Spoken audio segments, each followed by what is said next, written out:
A girl fell in love with Bellicis, the son of a noble duke, despite her family's objections. Just as Bellicis was leading his troops to go to war, the girl discovered she was pregnant. Seeing that the matter could no longer be concealed, the girl had to confess everything to her mother, Anne. In that era, a girl's purity was more important than her life. Being pregnant out of wedlock would bring shame to their family and even affect her father's business, and had no choice but to send her daughter Sophia to London to give birth. However, a few months later, the girl's father brought back tragic news. Bellicis had unfortunately died on the battlefield. Overwhelmed with grief, the girl showed signs of premature labor that night. After a day and night of pain, she gave birth to a healthy baby boy, but due to excessive blood loss, the girl passed away a few hours later. To preserve Sophia's reputation, and gave the newborn baby to a couple of rural clergymen to raise. 26 years passed in the blink of an eye. One day, Anne attended a tea party with other noble ladies. By coincidence,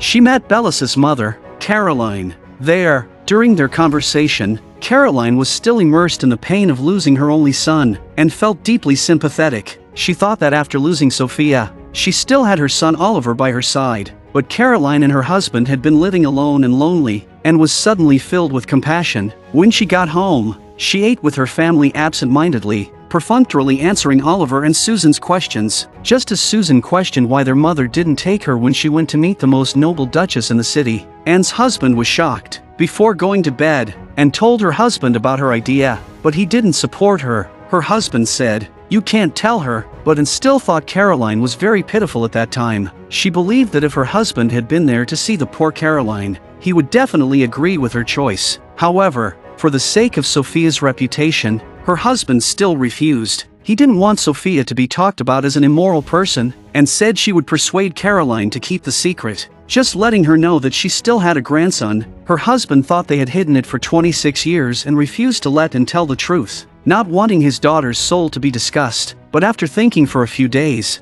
Anne still wrote a letter to Caroline asking for a meeting. Without telling her husband, Caroline cordially invited her. In the most expensive area of London, Anne, with a nervous heart, came to a luxurious residence of the Peregrine family. Even when she went up the stairs, she was still struggling with whether this was the right thing to do. In front of Caroline, Anne told her the truth that they still had a grandson in this world. Unexpectedly, Caroline thought her son was of noble character and would not seduce a girl. She suddenly suspected that Anne had an ulterior motive and that Anne was coveting their huge family property. She unceremoniously drove Anne out of the mansion and regretted her decision, but Caroline and her husband often felt distressed about having no heir. The reason was that Peregrine's younger brother and his son often came to his manor uninvited, and every time they came, they only had one purpose: to keep asking Peregrine for money. Peregrine knew well that his younger brother and nephew John were idle all day long, and years of gambling had already squandered their family property. But his sister persuaded him that it was inappropriate for his younger brother to be in rags. John would also inherit the property of his uncle soon. For this reason,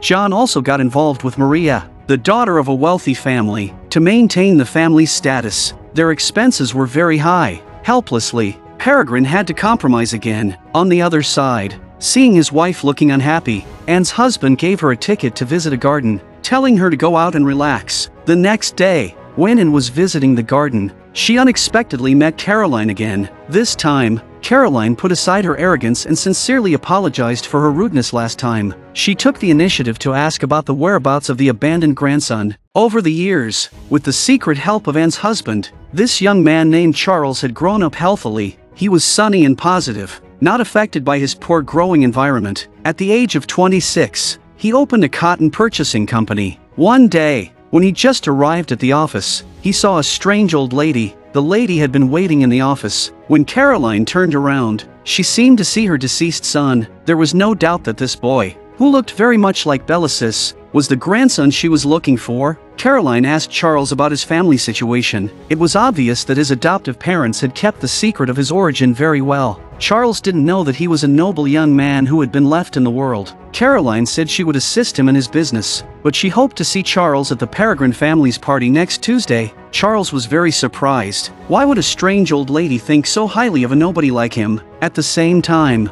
Anne also received an invitation to the Peregrine family's party. When Susan heard about it, she strongly demanded that Anne take her along. On Tuesday, the entire Anne family arrived at the party. Although confused, Charles also arrived as promised for the sake of his business. When Caroline brought Charles to Anne and her husband, Anne's husband was so surprised that he dropped his wine glass. What Charles didn't know was that the 4 elderly people in front of him were his grandparents and great-grandparents respectively. But according to the law at that time, a bastard born out of wedlock had no right to inherit the family property without the witness of a professional clergyman and a marriage certificate. For this reason, Caroline did not tell her husband this great secret throughout the banquet, and was warmly introducing Charles to business tycoons from various fields. However, it was Susan's first time attending such a high-end party. After hearing that John was Peregrine's only heir, her eyes were fixed on John the whole time. The 2 dissolute people began to exchange amorous glances at the dinner table. Even though John's fiancée Maria was sitting next to them, Maria didn't like such occasions. During the banquet,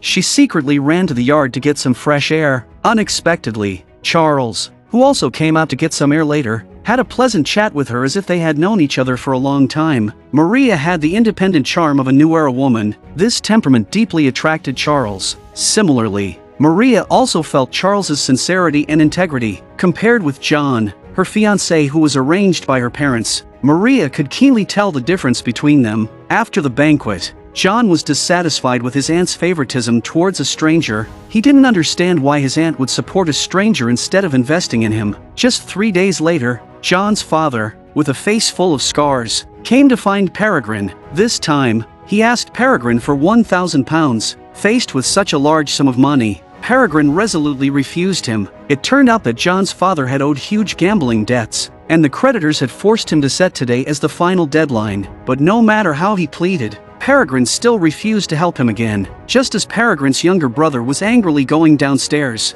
he heard laughter coming from the study, so he leaned close to the door. At the same time, Caroline and Charles pushed the door and came out. Looking at the intimate interaction between his sister-in-law and Charles, Peregrine's younger brother seemed to have found a way to make money. He hurriedly found John and told him about his discovery of the unusual contact between his sister-in-law and Charles. He hoped that John could find out about Charles's lifestyle issues. If they could prove that there was even a hint of immoral relationship between Charles and Caroline, they could gain Peregrine's trust. In addition, they could also eliminate Charles as a competitive threat. After inquiring through various channels, John finally found Caroline's personal maid. Faced with the huge temptation of getting a month's wages for providing information once, the maid told John in detail about Caroline's daily schedule. Besides investigating the relationship between Caroline and Charles, John was not idle. In just 1 month, he and Susan had developed into a lover relationship, but his son knew nothing about it. When he learned that his father was going to join forces with Caroline to invest in Charles's cotton business, he was also very confused. He even felt a little jealous of how this unknown man Charles had gained his father's trust. Watching his father and Charles having dinner intimately, and then having a private talk in his office for 3 hours after the meal, he became even angrier. He vented this anger on his mother. His mother comforted him,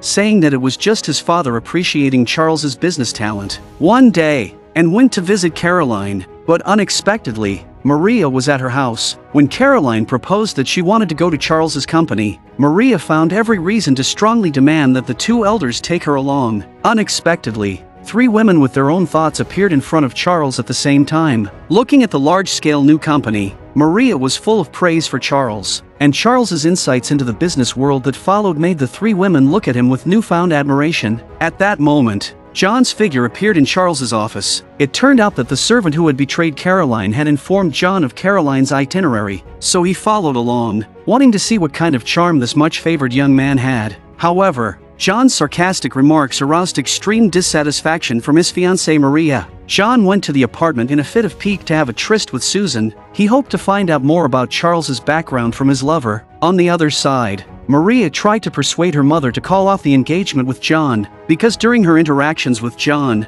she found him hypocritical and cunning. She didn't want to ruin her life's happiness on such a person, but her mother retorted, saying that John was about to inherit the Peregrine family's property, and overnight, his status would transform into that of Caroline's heir. This was an opportunity that many girls dreamed of. The so-called happiness was all based on material things. She severely scolded her daughter not to have such thoughts in the future. Maria, who had seen the world, did not want to compromise. In more and more contacts with Charles, she found that she had fallen deeply in love with this young man. This was a feeling she had never experienced with John. In the days that followed, Maria did not hide her disgust for John. After Maria's mother took her to Caroline's house to discuss the wedding ceremony, Maria sent her mother away. This time, she boldly confessed her love for Charles. If you see him, please tell him not to believe what he reads in the newspapers.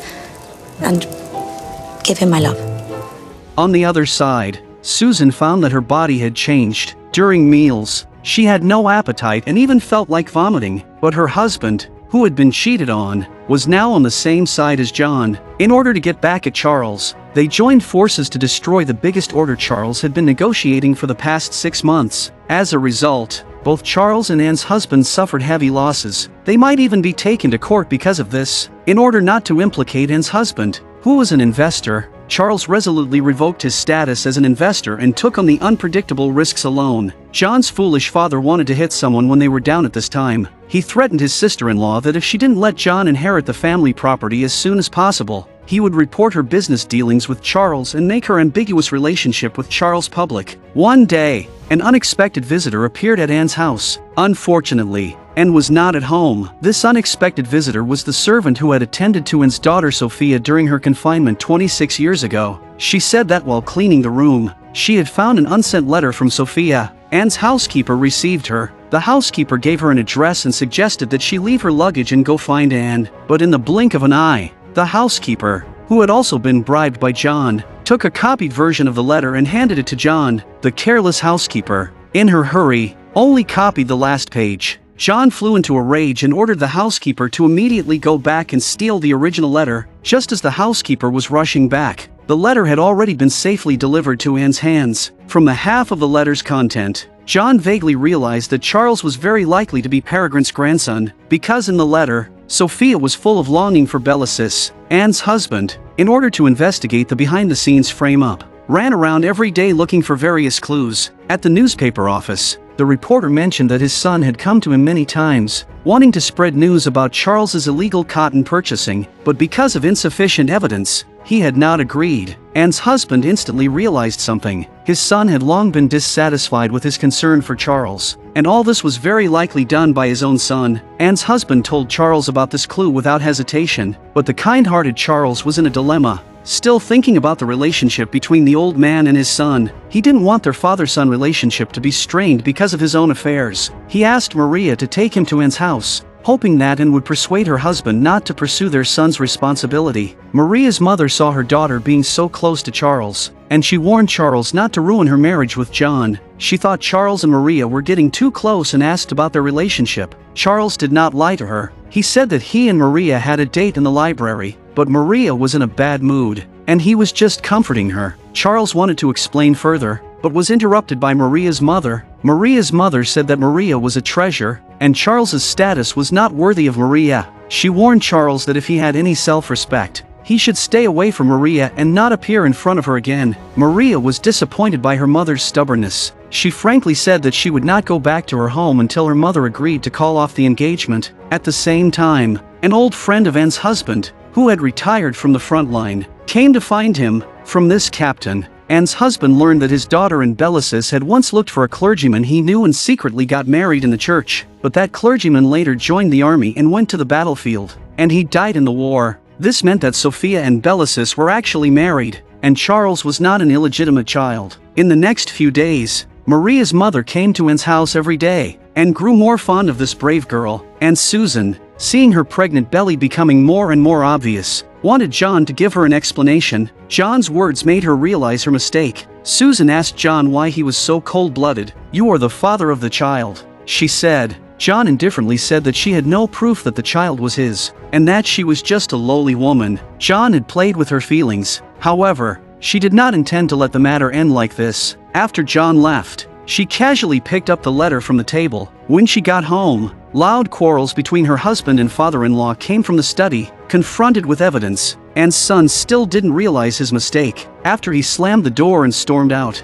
Susan handed the document to her father-in-law, honestly telling him that it was the letter stolen from John's house. When Anne's husband read the content, he couldn't wait to give the letter to his wife. Looking at the identical content to the original in her hand and the familiar handwriting, and couldn't help but think of her servant. The maid panicked instantly. pressed by her master's questioning, she had to confess everything. That night, Susan also told her mother-in-law the news that she was pregnant, and showed no sign of emotion. Thinking that Susan had been married to her son for over 10 years without ever getting pregnant, she immediately realized that this child was not her biological grandson. After a brief moment of thought, she didn't blame Susan. She only told her that she would give her and her son a manor in the suburbs, where the child could be born. When Anne's son learned that his wife was pregnant, he felt betrayed by the whole world. Seeing that his scheme was about to be exposed, John had to resort to his last trick. He wrote a letter to make an appointment with Charles.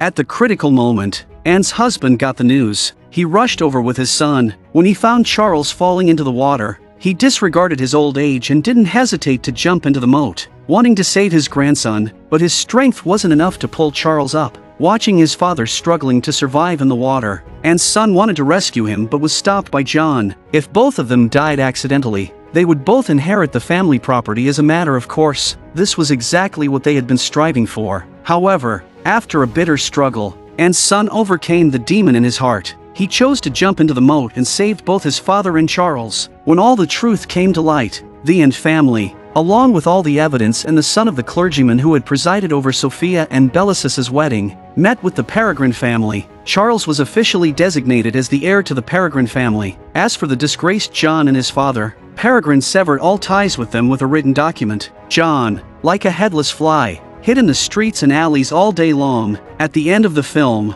Charles and Maria, the lovers, finally got married.